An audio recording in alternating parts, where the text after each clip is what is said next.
What's up everyone, welcome to your fourth networking tutorial, and in this tutorial I'm going to be teaching you guys about something called the OSI model. Now this is the OSI model, and if you're wondering what this is, it's pretty much a model to help standardize networking. So before, in the old dinosaur days when networking just began, they didn't really have a lot of standards, and communication between different nodes and stuff would be like chaos. Such as like companies like IBM would make a computer and it wouldn't be able to connect with like a Macintosh computer or anything like that. So in order to broaden the range of like stuff like the internet and stuff, they had to come up with something called an OSI model, and this stands for Open Systems Interconnection. I'm never going to be saying that again because everyone always says OSI model, but just so you guys know. So what this pretty much did was allow different companies, nodes and stuff, to talk with different other companies, their devices, and just broaden the range of communication for everyone. So this model is actually useful, and you need to know it because it lets you know how different devices communicate with one another, and it also lets you know things like how devices know when and when not to send data or not. So although you might think this is quite useless right now, by the end of these tutorials, trust me, you'll be thanking me for teaching you this. So as you can see, the OSI model consists of 7 layers from bottom to top, and as you can see, the bottom layer is called the physical layer, or also layer number 1. So remember, this is with 1, 2, 3, not 1, 2, 3 like this. That confuses a lot of people, so always remember, because you never know if I'm going to say layer 1, physical layer, or bottom layer. They all mean the same thing. So now that we can see what all the layers are and where they are, let me give you a brief overview about what all these layers do. The bottom layers, and these kind of blend into each other. The bottom layers usually do stuff like transmit data and transmit like frames and packets and stuff, and I'll teach you guys what that means later. So that's what these layers do. The middle layers do stuff like communicate between different computers and stuff. So if I had one computer and you had one, that's what the middle layer would be doing. And the top layers right here, those do things like those are like your software applications, and they present the data to you and include like data formatting and stuff. And I know you guys might be lost on everything I just said, but trust me, in a little bit you guys are gonna thank me. I'm gonna be teaching you guys what the physical layer is today, but if you guys got antsy and want to know all that other stuff, then there it is. But I promise I will clear things up for you as I move on. Now, moving on. The physical layer is the layer we're going to be going over today, and what this layer does is it encompasses all the things like your wired cables, your fiber optics, your radio waves, and stuff like that.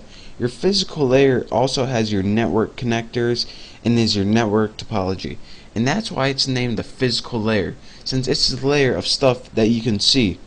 So if someone says, alright, there's a problem with the physical layer, it might mean that there's a problem with like one of the pieces of hardware in your network.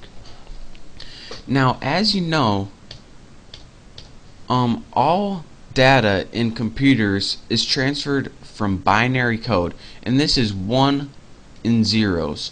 So for example, if you have a code called 10110, this might mean a certain thing to a computer. But if you're saying, alright, how exactly does a computer read this information? Do you just send it like Pineapple Express or whatever it's called? Do you send it in a plane, a bunch of 1s and zeros? No, you don't. To send one set of data to another computer, you have to use one of 2 signals. One is called an analog signal, and this is like signals in waves, like radio waves and microwaves and stuff like this. And the other one is a digital signal, and this is, well, I'll show you later what this is. But let's go over analog signal, and I will shorten that to anal right here. And let me tell you guys what an analog signal is. It's pretty much a wave of voltages that you can send across a network. So for example, this equals 0 volt, this blue line we have right here. Say you have a radio wave that's sending a certain amount of voltage. So your radio wave might look something like this. It might vary a little bit like this. One wave might be higher than the other, but their frequency is always the same. Anytime you have a positive volt right here, and of course these are supposed to be touching right there, I just really suck at drawing, then anytime you have a positive volt, your hardware on your network is going to read a 1. And anytime you have a negative volt, your hardware on your software is going to read a 0. Now this is built into your hardware, and as you can see, this is how analog signals can send 1s and 0s. So for example, if you have a wave just like this, this one's going to read 1 0 1 0 1 0. But again, your hardware you have can shut off the signal at certain times. So it's kind of like Morse code. You have 1 0 1 1 1 0, and this means something to your computer, and this is like the computer's language. So this is how you send 1s and 0s over a network. But recently, what the makers of networks and hardware and stuff decided to do is they saw that there was a better way of doing this than sending signals over the radio and stuff like that. So they decided to make something called a digital signal.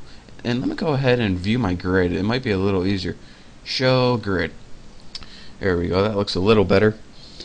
And they decided that we could do something called sending digital signals. Now what digital signal is a distinct level of voltage to generate 1s and 0s. And this is really common, especially with LANs and local networks and stuff like that. So for example, instead of a wave, whoa, my grid is messing me up. Let's get rid of my grid. Show, how about not show grid there, Bessie? Actually, you know what? That grid is going to be perfect for this. Think again.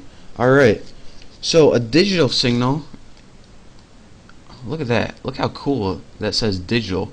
It even looks digital. This is so perfect. And I will name that digit for short.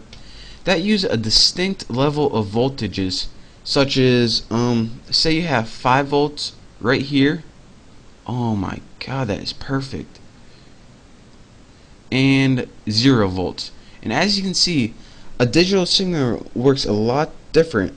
And again, this is 5 right here and this is 0. So instead of waves that vary, you can send distinct levels of voltage over a digital signal. And another thing you might have is like positive 5 and also negative 5 like this. And as you can see, this one's kinda messed up. But as you can see, this is the difference between digital and an analog wave. And another thing that you guys might be asking about is something called fiber optic. Now this is the fastest thing we have out right now. And to do this, anytime you have a piece of light, it equals 1, and anytime you have no light, it equals a 0. So for example, if you wanted to send the 0 1 0 0 1, you would have a piece of light sent, and then you have 0 0, and then you would have another piece of light sent. And this is fiber optic, and that is also a digital signal. So again, I hope you don't mind my awesome drawings, but those are the basics of how to send binary code using signals, using a digital signal, and also using an analog signal. And as you can see, digitals are a lot more distinct, and they're usually just a lot more precise and better and faster. So that is your networking tutorial. In the next tutorial, I'm going to be going over the next layer of the OSI model. So thank you guys for watching. Make sure to please subscribe to my channel, and I hope you enjoyed, and I'll see you next time.